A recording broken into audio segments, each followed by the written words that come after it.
शहबाज से इस पर ज़रूर बात करते हैं, लेकिन इससे पहले मैं एक बात ये कहूँगा कि बहुत सारे वुज़रा आकर ये जब बयान करते हैं ये बात, तो इसके साथ ही वो ये कहते हैं कि जी किसी को इजाज़त की कि वो जत्थे बना कर आए और हुकूमत को डिक्टेट करे और हुकूमत को यरगुमाल बना ले। तो ये बिल्कुल ये पाकिस्तान और उनका जो वो इशारा कर रहे होते हैं वो लब्बैक की तरफ करते हैं, जिसको कालेदम करार दिया जा चुका है और उनकी अपील पड़ी है एक वजारत दाखिला में। लेकिन यहाँ पर मैं एक बात याद दिलाना चाहता हूँ कि ये जो कुछ भी हो रहा है नामूस रिसालत के हवाले से, इसमें कोई शक नहीं कि वज़ीर-ए-आज़म साहब ने जो बात कही, काबीना ने जो बात कही, वो काबिल तारीफ़ है। लेकिन ये सारी जो गुफ्तगू शुरू इसलिए हुई कि एक जमात थी पाकिस्तान में, सिर्फ एक जमात, जिसने नामूस रिसालत पर किसी तरह का भी कंप्रोमाइज़ करने से इनकार कर दिया था और उनके साथ वादा था। मैं ये थोड़ा सा ये, क्योंकि आधा सच जो है वो नहीं बोलना चाहिए, पूरा सच बोलना चाहिए। ये मेरे आका का मामला है, ये मेरे नबी सल्लल्लाहु अलैहि वसल्लम की नामूस का मामला है। पाकिस्तानियों को सच बताना, सही बताना, ये भी हमारा फ़र्ज़ बनता है स्क्रीन से। ये जो सारा वाक़या था, इसमें जिनको आपने कालेदम करार दे दिया, जिनको आपने दहशतगर्द करार दे दिया, फ्रांस को खुश करने के लिए, यूरोप को खुश करने के लिए, थोड़ा सा ज़रा पीछे चलकर देख लें कि वो सारा मामला था क्या। हुकूमत ने एक मुआहदा किया था, हुकूमत ने एक वादा किया था, और कुरान कहता है कि जो अहद शिकन है वो, उसके बारे में बड़े सख्त अल्फाज हैं, मैं वो दोहराना नहीं चाहता। जो वादा किया मोमनो, वो वादा पूरा करो। और वादा क्या था कि 20 अप्रैल से पहले कौमी असम्बली में ये बात पेश की जाएगी, रिटर्न एग्रीमेंट जिस पर दस्तखत वज़ीर दाखिला के, जिस पर दस्तखत वज़ीर मजहबी अमूर के, हुकूमत पाकिस्तान के।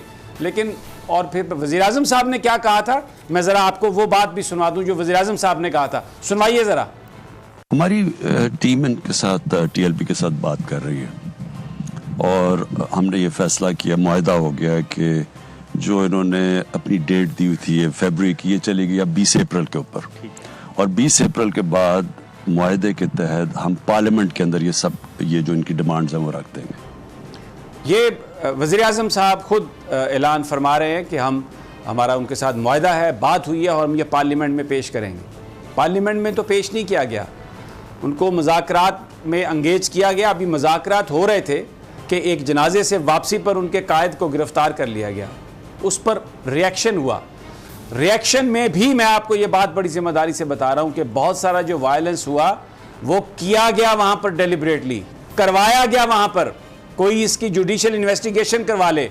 जिन लोगों पर इल्ज़ाम है उन लोगों ने वो वायलेंस नहीं किया, क्योंकि वो ये कहते हैं कि एक मंसूबा था कि कालेदम करार दे दिया जाएगा, एक मंसूबा था कि उसका एविडेंस इकट्ठा करके पूरे पाकिस्तान में एक कैंपेन चलाई जाएगी, किसी को बुरा या अच्छा कहने के लिए, परसेप्शन बनाने के लिए।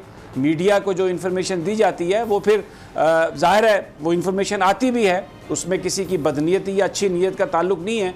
मीडिया के पास जो भी इन्फॉर्मेशन आएगी वो उसको चलाएंगे।